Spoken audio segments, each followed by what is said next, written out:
Hey everybody, welcome to another episode of Hoop and Harm, where we get to preview the Eastern Conference Final Four. This is the big one. Nolan, Boston gets to play against your mighty and great Knicks. Why don't we go over how the Knicks are here, because Boston's been waiting. How was Game 6 for you? Oh my gosh, I lost some years watching that game. I don't know why would a Knicks fan lose years? They won in Game 6. They won on the road. They proved everybody wrong. Apparently they won 4 times in this series, but it doesn't feel that way. I have never felt so crappy about a team that just won a series in 6 games, not in 7, in 6 games. But this has been the Knicks all year. This Game 6 was such a microcosm of the year. They giveth and they taketh away. They start off with the best first quarter you could ask for. They squander a 15-point lead. That first quarter in Game 6, I literally was like, oh, Nolan is on sky high. This team they're ready to end it. They came out, they're ready to put you down. And you said, not so fast. You literally were like... You might think that. Yeah. You might think that. I was unmoved. I was unmoved by that first quarter. I've seen this script before. I was as straight-faced watching this game as I could be because I knew the shoe was dropping at some point. Sure enough, midway through the second, it starts to come crashing down. And it's so fast. Yeah. They give it and they take it away so fast. And then they did it again because... They're a terrible third quarter team. They have been all year. They start off flat. Mikal Bridges suggests the team goes out for layups to start before the third quarter during halftime, and it works. They're humming. They're buzzing after giving up that big 3 to let Detroit have the lead before the half ended. Time out. I agree with you on the third quarter, but I also agree with you on the second quarter. Like, they were so far ahead. If you were to tell me, turn off the TV, go for a walk, come back at halftime, Detroit's going to be ahead. I'm going to did the Knicks get in foul trouble? Did someone get hurt?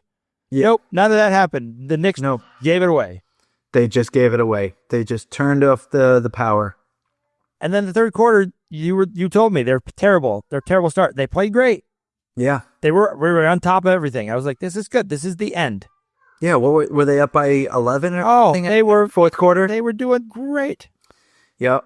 And they decided to move the third quarter disappearing act to the fourth. That's what happened. They have to have this standard. It's never easy. It doesn't matter if it's against a good team or a bad team.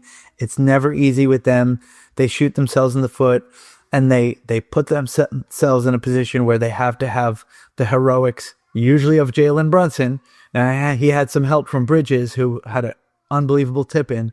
But ultimately, it was, we don't know what to do, Jalen. Save us, please.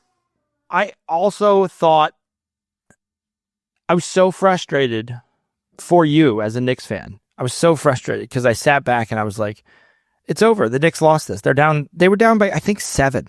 I can't remember, 7 or 6. Yeah, they were down by 7. It was like 2.5 minutes left. And I was like, how did they get down by 7? It was so frustrating. I'm like, they just gave this away. And then suddenly, like somebody hypnotized them to be a different team.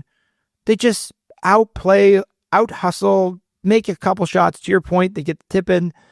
It's tied. And I'm like, I don't know what I'm watching. I don't even know, and I was like, I felt for you this whole game because I'm like, you've told me all along this is the Knicks. And I'm watching them and maybe I just don't believe you. You're like, because it can't be that bad, right? You're like, but I don't understand how a team could do this. Such intense swings over such short amount of times. Yeah, it's really like a light switch goes out. It's tough to watch, man. It's not fun. It's even when they win, it's not fun because all I'm thinking during this, and as we shift to talking about this next series, all I'm thinking is every time the Knicks make a great play, a great defensive stop, a turnover, they hardly ever capitalize on it. And it's like, man, if you do that against a Boston or a Cleveland, they're going to wax you for that. Like the Knicks were lucky that Detroit missed a lot of big shots. There was a lot of shots where I looked to my wife as we're watching these games, and I'm like, Boston doesn't miss that open shot. Boston does not miss that open shot. I thought the ending of the game was classic, and I love the way that they wrote about the end of the game. Brunson did hit a great three. He made a great move, wide open, left the arm up there. He can do all the symbols that Reeves can't do for the Lakers because he hit the shot when it mattered the most. Reeves did not. So, again, I believe Brunson when he says I'm ice cold because he hits the shots. Again, he's the most clutch guy. I love the way you find a way to razz the Lakers in every episode, Brendan. It's awesome. Just so you know. I mean, again, I'm just saying what I see. Yeah. When you hit the shot, you hit the shot. So then Detroit goes down. And I'm watching this last play. I'm like, this is not over. Detroit would have 3. These teams don't want to lose and they don't want to win. So this game should go on forever. And the Knicks double the wrong guy. He passes it away. The Detroit guy literally has the ball in his hand, LeBron James style, and it goes out of his hands and out of bounds. And I watch and I go, that's so fitting that this is how it ended. You know what? I want to really make fun of Malik Beasley because he talked a lot of trash this series. I mean, he was a bane to the Knicks this series. He had some really good moments. He plays good D. He was shooting lights out that game. But I have to say, like, Cade Cunningham should have taken that last shot. Like, why is he passing it off to Beasley? I get it. He was open, but you know, save the Cade is the best player in the series talk for another year because a superstar does not pass that ball up. He takes that shot. And any player in the NBA catches that pass. Mm-hmm. I still, like, if you watch that, it doesn't make sense. Like, you could watch that over and over again. So the writing of the series was like, the Knicks, they did it. Huge shot. Came in clutch. And I'm like, if you watch that game, there should be no positive press about the Knicks.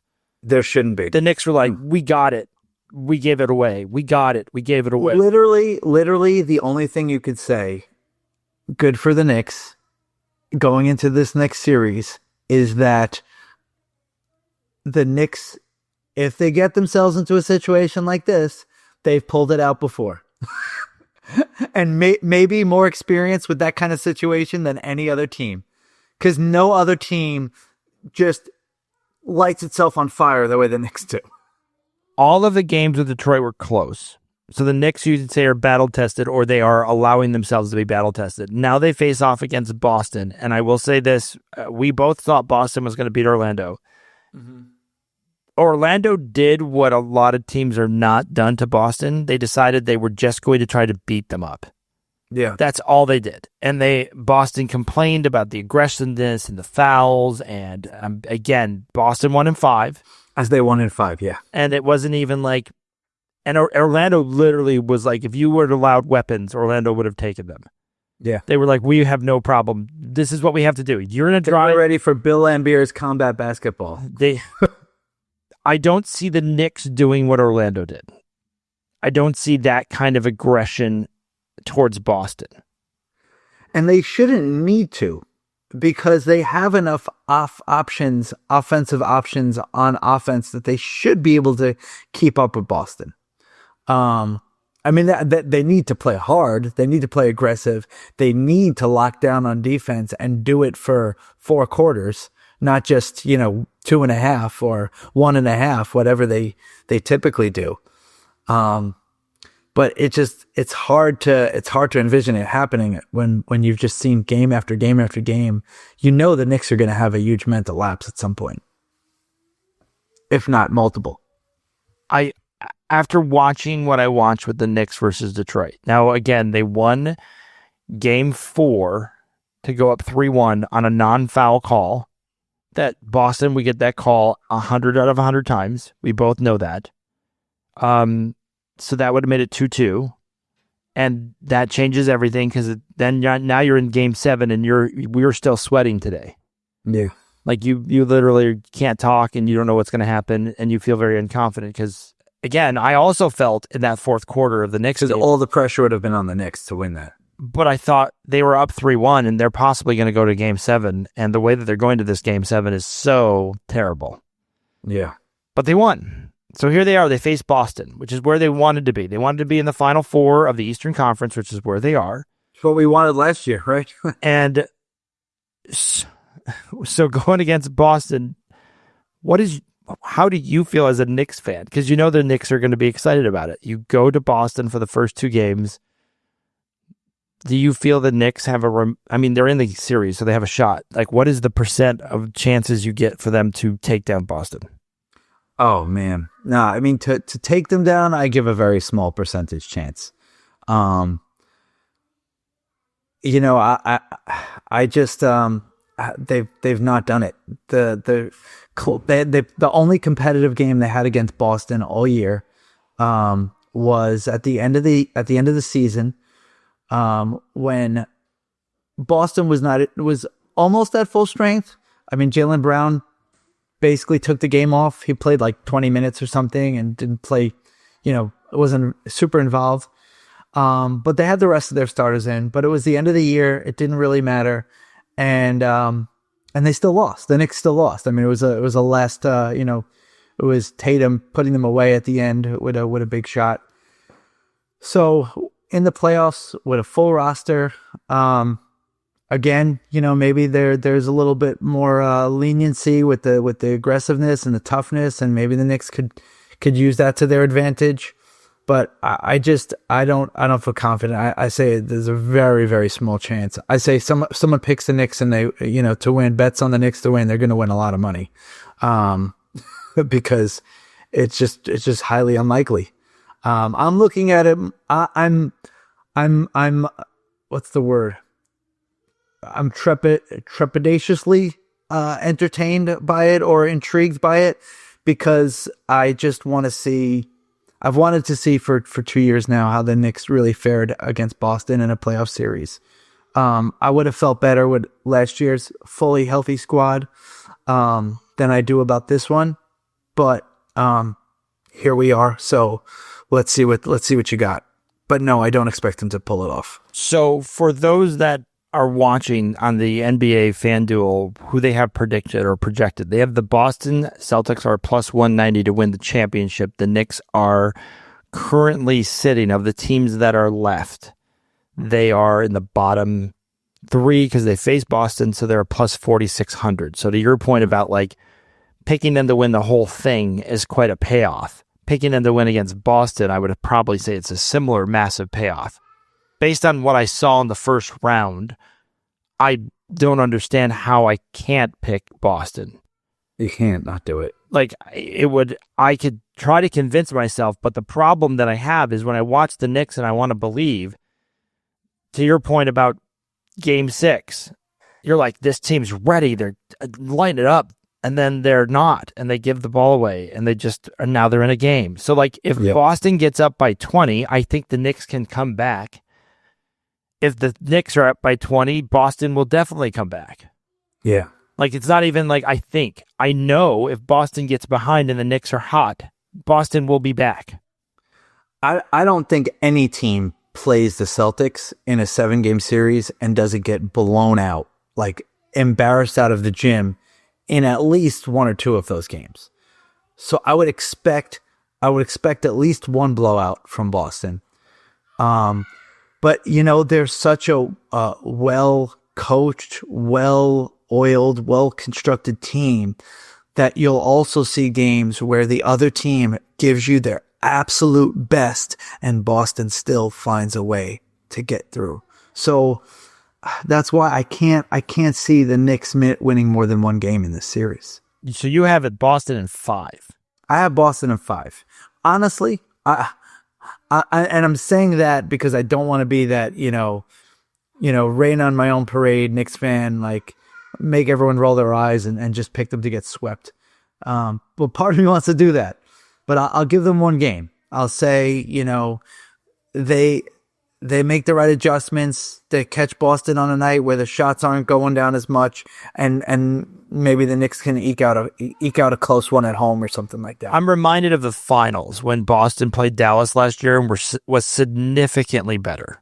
Yeah. Not kind of better, significantly better. Significantly better. So for those, again, I'm going to point out this to the Lakers fans who just traded for Luka. Yes, Luka made the finals, but Luka's basketball team was not close to what Boston's basketball team was. And Luka in the finals, after playing the playoffs for a long time, became more of a rolling glass door or a sliding glass door on defense, and he allows a lot of blow-bys, and everybody sees that and sees that as a problem. I can't see Boston sweeping because they're going to have the game. They're going to have a game where they just don't show up. They did that in Dallas. They did that against Orlando. Not show up, but they're just not going to hit their shots. They're going to have a tough three-point shooting game, and it's just going to be difficult. My question, this is my problem with the Knicks.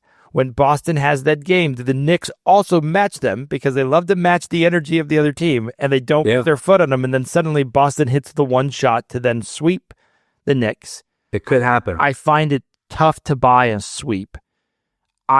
Is it 5 or 6 for Boston? That's my question to myself. Based on all the odds and everybody who's out there and what they have to look at, I looked at Orlando and I thought they played a lot more physical. I think the Knicks can play great defense. I think the Knicks have the horses that they have to play the games, but here is the ultimate problem. The Knicks have shown both of us, you more than me, that when it comes to getting an easy bucket, they cannot get an easy bucket to save their life. No. And when I watch Boston, I say, easy bucket, easy bucket, easy bucket, open, open, open. And even if they miss it, I'm still like, that's the right shot. And with the Knicks, I'm like, guys draped all over you, find the open guy. Nope, I'm taking the hard shot. And then the other question is like, that Boston's going to be physical with Brunson. They are. I mean, Detroit was physical with Brunson. It's like if you were to say, what did the NBA coaches, staff, what are the 19 coaches on Boston telling them to do? You got to make him earn it. You got to make him get to the free throw line. You got to just make him, And to Detroit's credit, you got to give them this credit. They started off, they were doing that to the Knicks the first 2 games. The Knicks went on that generational run in game 1 and the 21-0 run or whatever they did to win game 1, so that they went to Detroit, tied.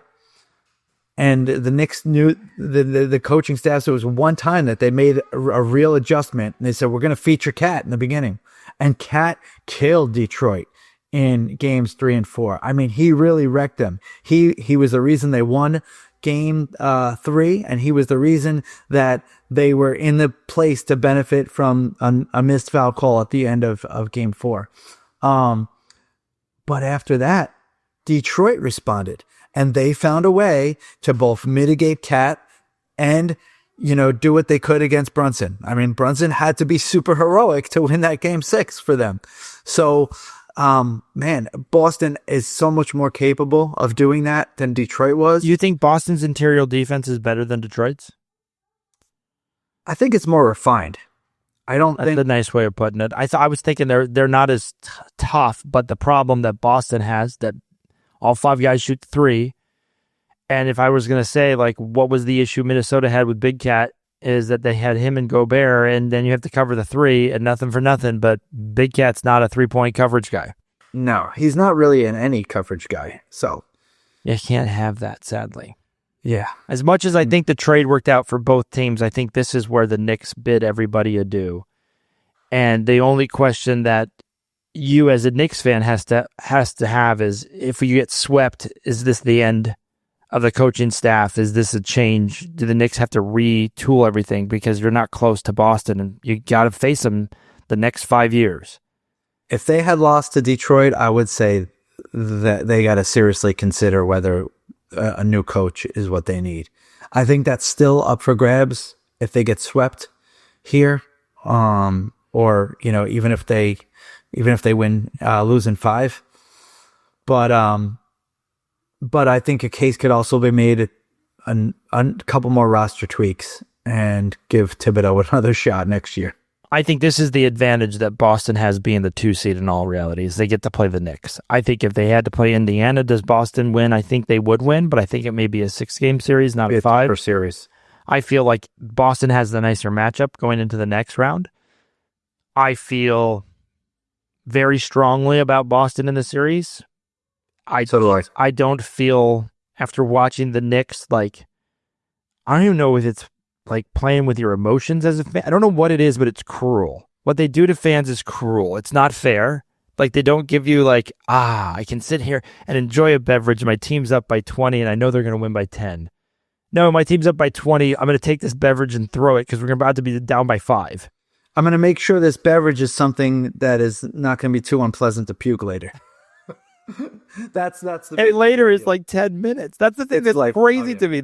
They literally, I'm watching the Knicks play. They will have a lead, a significant lead, and then they will be down by a significant, not 1 or 2, they're down by 7. I'm like, that's it. How do you have a 20-point swing in such a short amount of time? The lead and is the Knicks cut in half before you even crack that beer open. It's- You're just... And then I look at Boston, and the one thing Boston has above all else is they have shooters. And they can go on some runs. And every position. The worst part that I hate the most about Boston's depth is they can bring in their bench, and their bench can go on a 20-0 run. Absolutely. And then you're like, what do you do with that? Like that. This is the part to me that I look at the big boys and all the experts in basketball, and they're like, oh yeah, these teams in the Western Conference have a shot. I'm like, the only way you have a shot in the Western Conference is you have to be great at defending the 3. Not kind of good, but great. And then your bench, your people that you had to depend, have to also be really good at defending the 3. Yeah. Because Boston has I think 2 or 3 guys that have scored over 40 on the bench. Yep. And you look at them and you see where they came from, and they were legit superstars, and now they're bench guys for the Boston Celtics. It's almost like the New England Patriots profile went to Boston. They're like, we're going to find great talent. We're going to put them on our bench. We're going to have our elite superstars. But if you couldn't even imagine Boston having to play their starters for a whole second half. That would be absolutely ridiculous to even think about. Now they're a machine. And they're like, this is our rotation, and we feel really confident with it. And again, it's the other thing that gets me frustrated about the Knicks. What's the Knicks' depth rotation? How many players do they bring in? And their bench, it could be argued, wasn't given a great opportunity, but the opportunity they were given, they did not play well. I mean, Miles McBride, I love that guy. He's really been great for them during the regular season, but man, he was really absent from most of the series. Cameron Payne had a couple of good moments. He did really save them in a lot of ways in game 1. But other than that, I mean, Mitchell Robinson, he gets some good minutes, but he's also, gets into foul trouble. He also can't shoot free throws. I mean, I would expect to see, as soon as Robinson steps on the court, Boston's going to do what Detroit did and just foul Robinson and put him on the line and make him miss free throws. Is there a guy on Boston that misses free throws? Every guy in Boston, I feel, is a shooter. They're all shooters. Every position. What's that? I feel like it's like the Happy Gilmore shooter's got to shoot.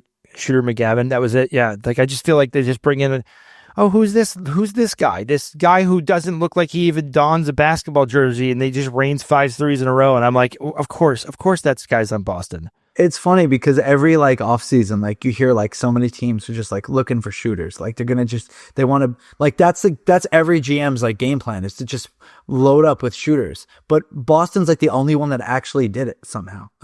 They are a full team of shooters. But here's where I give credit to the Boston coaching staff. They trust the guys and they let them shoot. Mm-hmm. When I look at certain teams, there's certain teams that are just we trust these guys, so they put the other guys on the court. They're like, don't shoot. You're this role. When Boston puts their bench in, they're like, shoot, play the starters play. Don't grind it out. Don't try to keep the lead the way it is. Try to gain the lead. Try to score more. No, they're pretty seamless, and that's the thing. Even if one were to go down for Boston, they're good. Oh, they're good. Tatum and Brown could both have an off night, and the Celtics could still beat you by 30 points. Yeah, I've watched it. I know exactly what you're talking about. So here's my question for you as a Knicks fan. What would make you the proudest in the series? Taking it to 6, taking it to 7? I mean, going beyond 5, is that a win for you as a Knicks fan?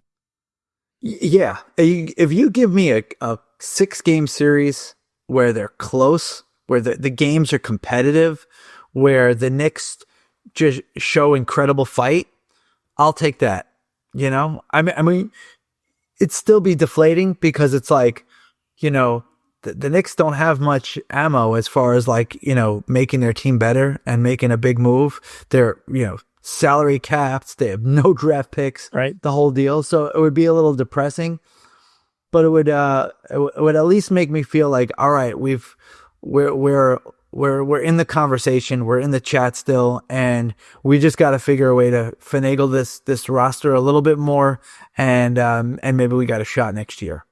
But if they go and if they go and lay an egg, if they get swept, or they lose in 5 and it's not really competitive, man, that's going to be really, really a downer. I see the downer part happening to you. I see it 5 and not competitive. I see Boston losing the game because they just didn't play very well. I don't see it because the Knicks played great.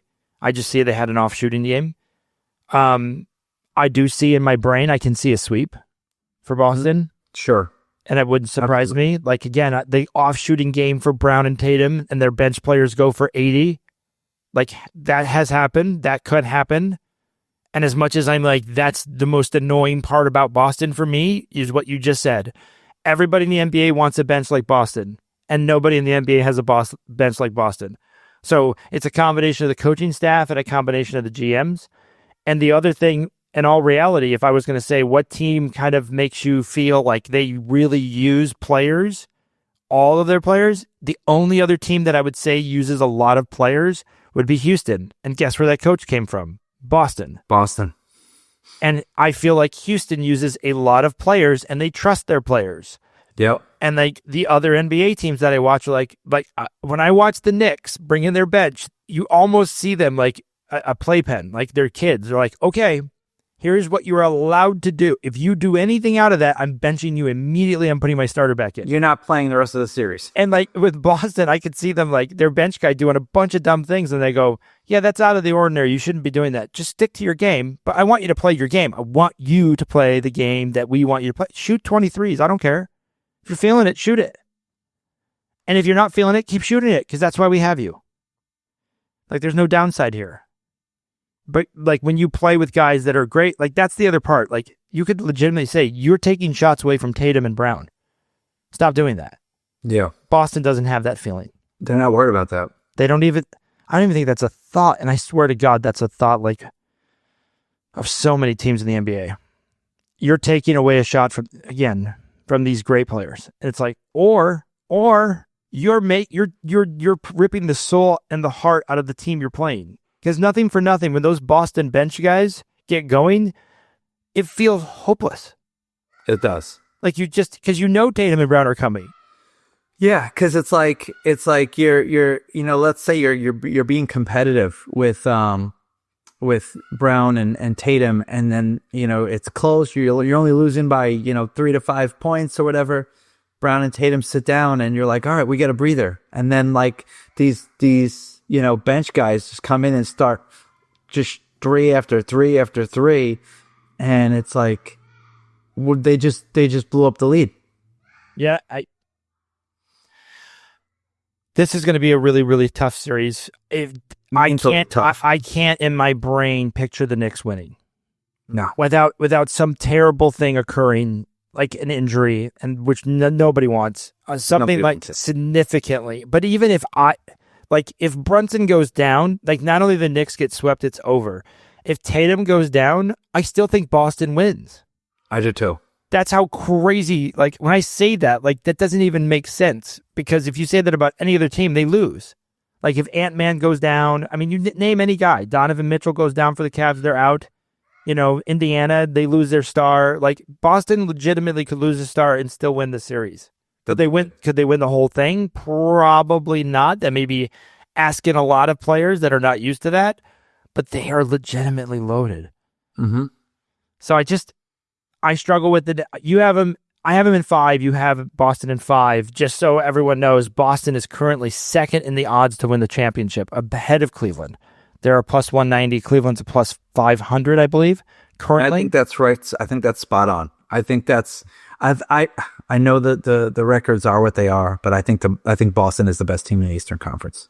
And if I were to say, like, where's your best $100? What's your best bang for your buck? If you want to just throw $100, pick the bottom 4 teams and put $100 on those. Like Indiana is one of the bottom teams. Could Indiana pull a miracle? Sure. If you're not going to miss $100, put it on the teams that are in the bottom. Indiana beating Cleveland would not nearly be the miracle that the Knicks beating Boston would be. Would it shock you? It should shock you. The Indiana Pacers are currently, their odds are 6,500 to win the championship, and the Knicks are 49 or 46. Let me see, 4,600. They're plus. So Indiana's worse than the Knicks to win a championship, and everything I've seen, I would have that flipped. I would currently put the Knicks at the worst chance to win a championship. They're facing Boston, not Cleveland. Let's start with that. Secondly, we just watched them with Detroit, and literally it was like, I guess for either one of them to win, they'd both have to beat Cleveland and Boston, though. I guess that's where it's coming from. I agree, but I would have those flipped. I still would not have the Knicks ahead of Indiana. Oh, I agree. Because even if the Knicks were playing Indiana, I would be worried. And the only reason why it's flipped, in my opinion, is there's more people betting on the Knicks to bring the odds up. Yeah. Because New York has got more population, and people in Indiana, I think they are realistic about what they have in basketball. Yeah. So even the Indiana fans like, I don't know if I want to bet on that. I've talked to Knicks fans who are like, we're going to win it. And they go to that stadium and they feel very confident. Last year, I was drinking that Kool-Aid. This year, I am not. I'm sobered up. Put the Kool-Aid away. It's in the cupboard. Sobered up. I'm taking it out. Well, that's fair. So we both have Boston in 5. This is 5. We'll be here throughout the playoffs to talk about how they're doing. Luckily, they play now, I think, every other day, so we get to. There's no like time off or things of that nature. We get to see what goes on. We hope you enjoyed this episode of Hoop and Harm. Again, both of us are on Boston, not the Knicks. We get to hear your point of view watching these games. And please subscribe, please like, and don't forget to leave comments. We love to hear your opinions on the lethal Boston bench, or how the Knicks bench is going to step up to the occasion. Rise to an occasion we have not seen before. As always, I'm your host, Brendan, and that is Nolan. Thank you so much for joining us today.